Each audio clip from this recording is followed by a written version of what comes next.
নমস্কার, কেমন আছেন সবাই? ডেলি লাইফ উইথ মৌ চ্যানেলে আপনাদের সবাইকে স্বাগত। আজকে থাম্বনেল দেখে বুঝতে পেরেছেন যে আমি কোনো ব্লগ ভিডিও আজকে বানাচ্ছি না। আজকে আমি একটি রান্নার ভিডিও শেয়ার করব। আশা করি এই ভিডিওটা দেখতে আপনাদের খুব ভালো লাগবে। তো স্কিপ না করে শেষ পর্যন্ত দেখুন আমি কিভাবে রান্নাটা করলাম। আমি আজকে খিচুড়ি বানাবো। তো খিচুড়ি বানানোর জন্য আমি নিয়ে নিয়েছি এখানে গোবিন্দভোগ চাল। আর এই গোবিন্দভোগ চালটা আমি নিয়েছি এই কাপের 2 কাপ পরিমাণ মতো চাল নিয়েছি। এবার এই চালটাকে আমি এখন ধুয়ে তারপর হাঁড়িতে বসিয়ে দেবো সেদ্ধ করার জন্য।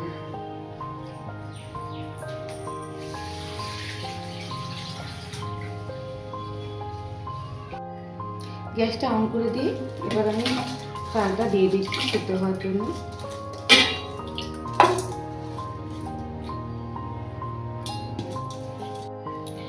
আমি এখানে যে পরিমাণ চাল নিয়েছিলাম সেই একই পরিমাণে এই কাপেরই 2 কাপ মতো নিয়েছি সোনামুগের ডাল। আর খিচুড়িতে যদি চাল এবং ডালের পরিমাণটা সমান থাকে তাহলে খিচুড়িটা খেতে খুব ভালো লাগে। এই জন্য আপনারা যখন বাড়িতে বানাবেন তখন সমান মাপেরই চাল এবং ডাল নেওয়ার চেষ্টা করবেন। যদি অসুবিধা হয় তাহলে কোনো কিছুতে একটা মেপে একই পরিমাপে নিয়ে নেবেন। তো এখন আমি এই ডালটাকে ভাজবো, ভেজে তারপর চাল আর ডাল একসঙ্গে সেদ্ধ। কড়াই গরম হয়ে যাওয়ার পর আমি মুগ ডালটা দিয়ে দিলাম, দিয়ে অনবরত এইভাবে খুন্তি দিয়ে নাড়তে থাকবো। কারণ আমি যদি না নাড়তে থাকি তাহলে এই ডালটা কিন্তু নিচে বসে যাবে আর তখন পুড়ে যাবে, কালো হয়ে যাবে। খিচুড়িতে দিলে দেখতেও ভালো লাগবে না আর খেতেও ভালো লাগবে না। এই জন্য এভাবে অনবরত নাড়তে হবে। আর যখন এই মুগ ডাল থেকে একটা সুন্দর মিষ্টি গন্ধ বেরিয়ে আসবে ভাজা ভাজা এবং কালারটা একটু হালকা চেঞ্জ হয়ে যাবে, তখন এটাকে আমি নামিয়ে নেব।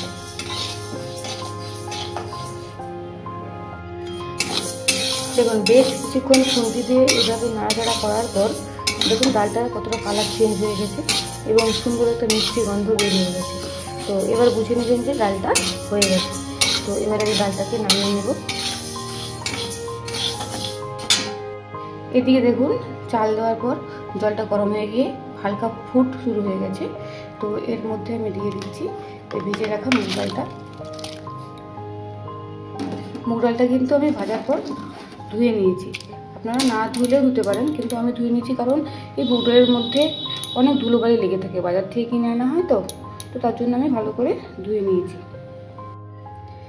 তো এর মধ্যে আমি এখন দিয়ে দিচ্ছি তেজপাতা, দারচিনি, লবঙ্গ আর এলাচ। তো এটা এখন ফুটতে থাক।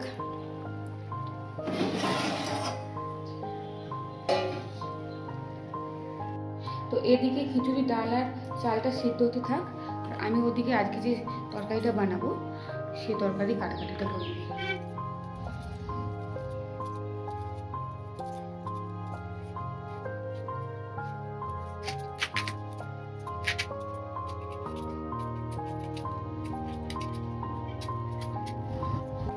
দিয়ে কড়াই গরম করে আমি কিছু বাদাম দিয়ে নিচ্ছি, এগুলো খিচুড়িতে দেবো।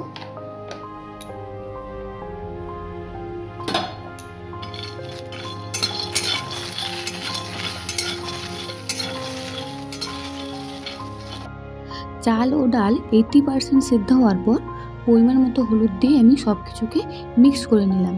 এরপর অন্যদিকে একটি কড়াইতে খিচুড়ির জন্য ফোড়নটা বানিয়ে নেব।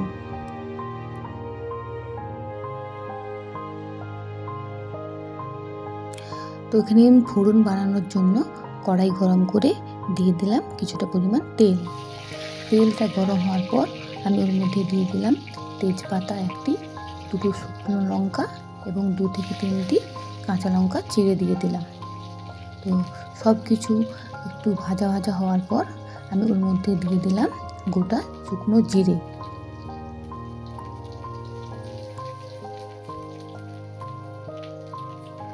তো এরপর জিরেটাকে দেওয়ার পর আমি কিছুক্ষণ ভাজা ভাজা করব, যতক্ষণ না পর্যন্ত জিরে থেকে মিষ্টি ভাজা গন্ধ বের হয়।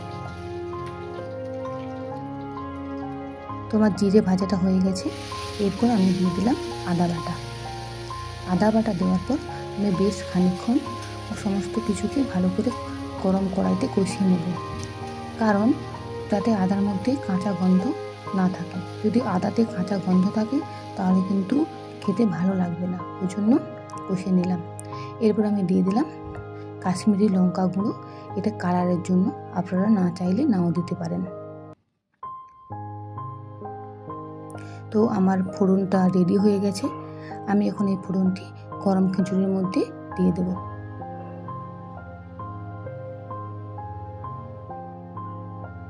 তারপর ওই ফোড়ন সহ সমস্ত খিচুড়িটাকে আরেকবার ভালো করে মাখিয়ে নেব এবং আরও কিছুক্ষণ হওয়ার জন্য উনুনের মধ্যে বসিয়ে রেখে দেব।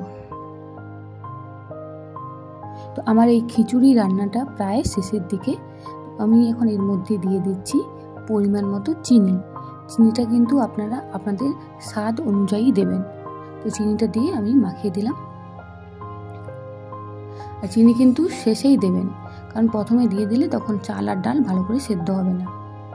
তো এরপর আমি দিয়ে দিচ্ছি ভেজে রাখা বাদাম এবং কিছু কিশমিশ। কিশমিশটা আমি জল দিয়ে ভালো করে ধুয়ে রেখেছিলাম। তো আপনারা এর মধ্যে কাজু বাদামও অ্যাড করতে পারেন। তো আমার কাছে কিশমিশ এবং বাদামই ছিল, তাই আমি এটাই দিয়েছি। তো দিয়ে আরেকবার ভালো করে সব কিছু মাখিয়ে নিলাম। এই যে দেখুন খিচুড়িটা আমার প্রায় হয়ে গেছে, একদম নামানোর পথে। এখন নামিয়ে নেব। তো নামানোর পরে আমি এর সঙ্গে একটু ঘি অ্যাড করে দেবো। আপনারা ঘি দিতে পারেন, নাহলে গরম মশলা দিতে পারেন। যদি ঘি দিয়ে থাকেন তাহলে কিন্তু গরম মশলা দেবেন না, কারণ দুটোর ফ্লেভার কিন্তু একসঙ্গে বুঝতে পারবেন না। তো হয় ঘি দেবেন, না হলে গরম মশলা দেবেন। তো আমি এখানে ঘি অ্যাড করব। আর এই যে কিছুটা পরিমাণ ঘি অ্যাড করব।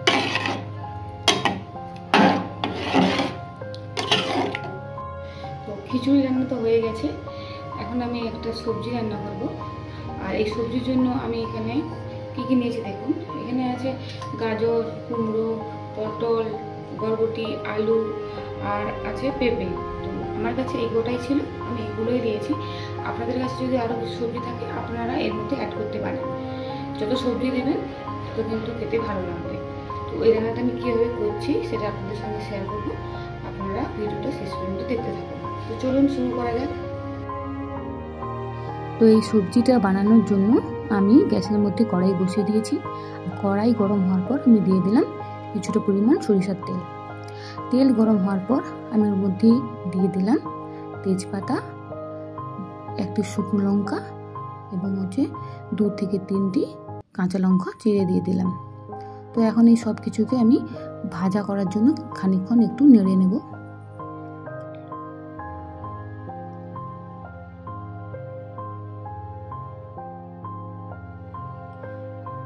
শুকনো লঙ্কা এবং তেজপাতা ভাজা হওয়ার পর আমি ওর মধ্যে দিয়ে দিলাম 5 ফোড়ন, পরিমাণ মতো দিয়ে দিলাম। তো 5 ফোড়নটা দেওয়ার পরও আমি আরও কিছুক্ষণ ভাজার জন্য নাড়তে থাকলাম, যতক্ষণ না পর্যন্ত 5 ফোড়নের থেকে একটা গন্ধ বেরোচ্ছে। তো 5 ফোড়ন থেকে যখন গন্ধ বেরিয়ে গেল, ভাজা গন্ধ, তখন আমি এর মধ্যে দিয়ে দিলাম কেটে রাখা সমস্ত সবজি।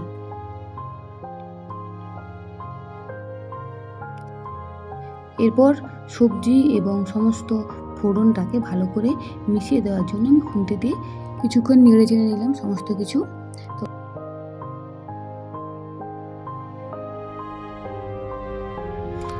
তো এরপর আমি দিয়ে দিলাম পরিমাণ মতো লবণ। লবণটা দেওয়ার পরেও আমি আরেকবার ভালো করে সব কিছু মাখিয়ে নিলাম।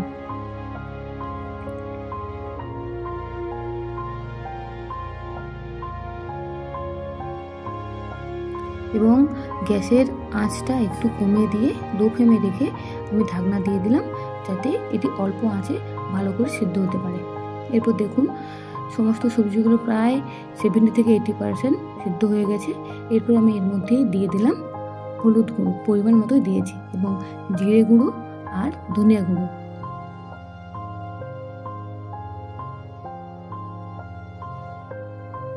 তো সমস্ত কিছু মশলা দিলাম এবং সঙ্গে দিলাম কিছুটা পরিমাণ লঙ্কা গুঁড়ো। আপনারা এখানে লঙ্কা গুঁড়ো না দিতে পারেন, কিন্তু আমি দিয়েছি। তো সমস্ত কিছু দেওয়ার পর ভালো করে আরেকবার মাখিয়ে নিলাম, সমস্ত কিছু মিক্স করলাম। তারপরেও আমি আবার ঢাকনা দিয়ে দিলাম, যাতে আরও কিছুক্ষণ রান্না হতে পারে। সমস্ত মশলা এবং সবজি ভালোভাবে কষিয়ে নেওয়ার পর আমি দিয়ে দিলাম পরিমাণ মতো জল। তো জল দেওয়ার পরেও আমি আরেকবার সব কিছুকে ভালো করে মিশিয়ে নিলাম এবং আরও বেশ কিছুক্ষণ রান্না করে নিলাম। তো এরপর দেখুন আমার রান্নাটা একদম কমপ্লিট। তার জন্য নামানোর আগে আমি উপর থেকে কিছুটা পরিমাণ চিনি দিয়ে দিলাম টেস্টের জন্য এবং দিয়ে দিলাম কিছুটা গরম মশলা গুঁড়ো। এই রেসিপিটা আপনারা ভাত, রুটি এবং খিচুড়ির সাথে গরম গরম পরিবেশন করতে পারেন। বাড়িতে আপনারা একবার বানিয়ে দেখবেন। কেমন লাগলো ভিডিওটা কমেন্টে জানাবেন। যদি ভালো লাগে লাইক, শেয়ার, কমেন্ট করবেন। তো আজকের ভিডিওটা এই পর্যন্ত। দেখা হচ্ছে আপনাদের সঙ্গে পরের দিন একটি নতুন মজাদার রেসিপির সঙ্গে। ততক্ষণ পর্যন্ত আপনারা ভালো থাকুন এবং সুস্থ থাকুন।